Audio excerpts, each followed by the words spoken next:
Don't want to go.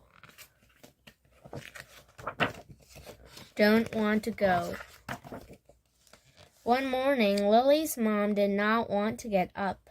She just lay there with her eyes closed. She said that her head ached and her throat was sore and she felt hot and shivery all over. Mom's had got flu, I'm afraid, Dad said as he gave Lily her breakfast. She needs to stay in bed today and I have to go to work. He looked worried. Who will look after me then? Lily wanted to know.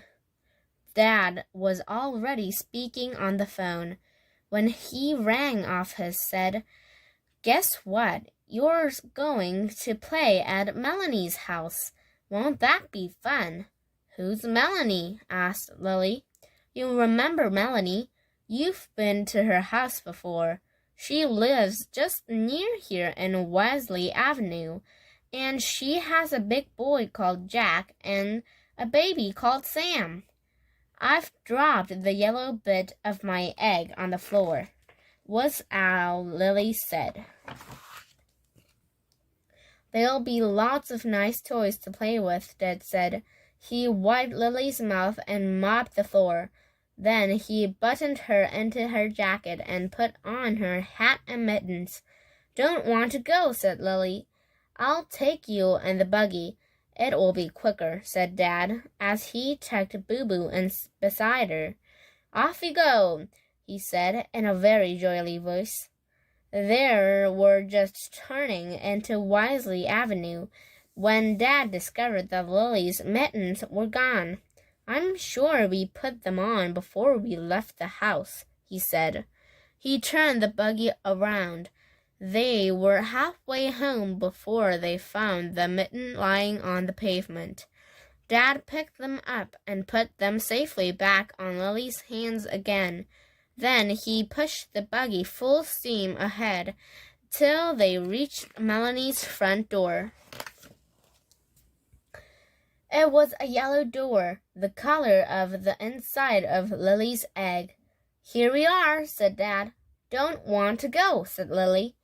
She went all stiff and would not get out of the buggy. But just then the door opened, and there was Melanie with a smiling face holding baby Sam. He did not have much hair.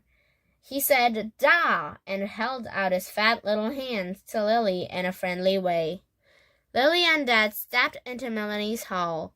Lily was clutching Boo-Boo very tightly. Dad knelt it down. He took off Lily's hat and mittens and gave her a big hug. "Have a good time, darling," he said. "I'll finish work early." "Don't want to stay," said Lily in a tiny voice. As the door closed on Dad, Lily opened her mouth to give a big yell. But at that moment, a little dog ran into the hall. He was white with pale brown ears and patches. He ran straight up to Lily and licked her hand. Lily liked that. She decided not to yell for the moment after all. "His name is Ringo," Melanie told her, "and it looks as though he likes you a lot." They all went into the kitchen. It was warm in there. Ringo's basket was in the corner. Melanie put Sam in a high chair. "Sam's going to have some toast and honey. Would you like some?" she asked. "Don't want toast," said Lily. She forgot to say thank you.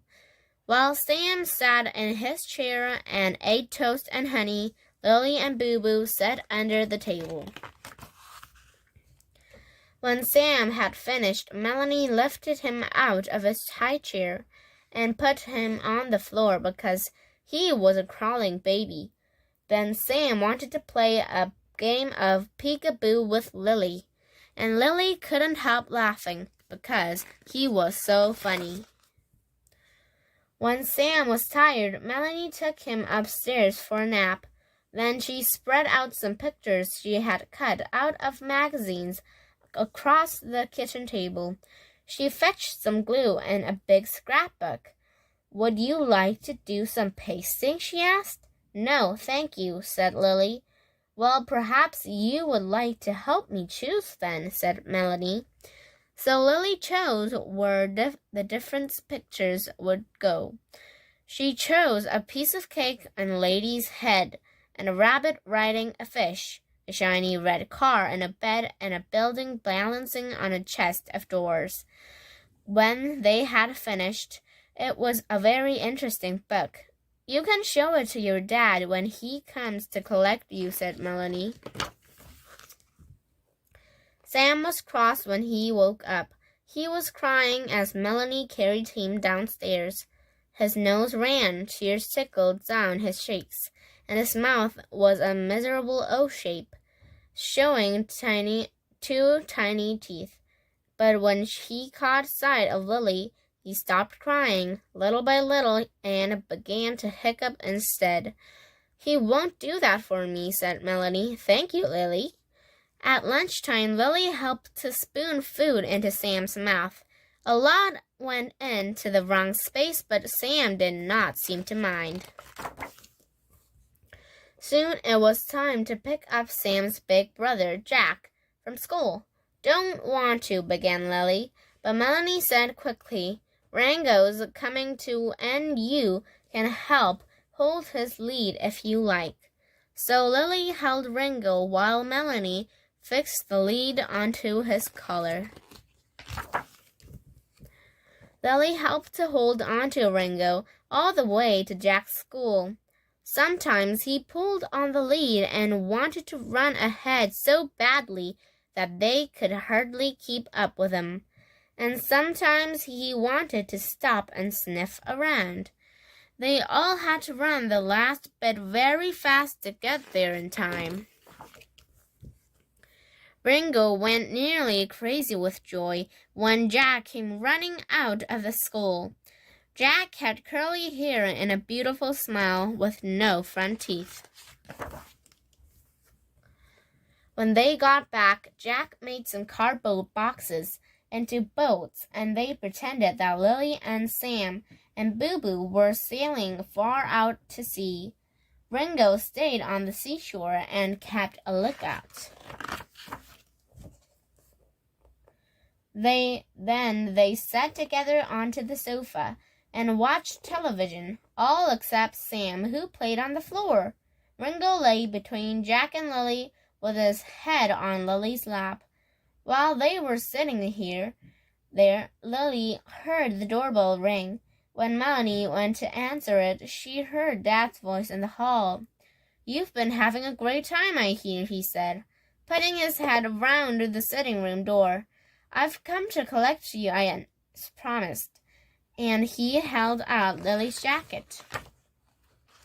But Lily snuggled deeper into the sofa and hugged Ringo to her chest. Don't want to go, she said.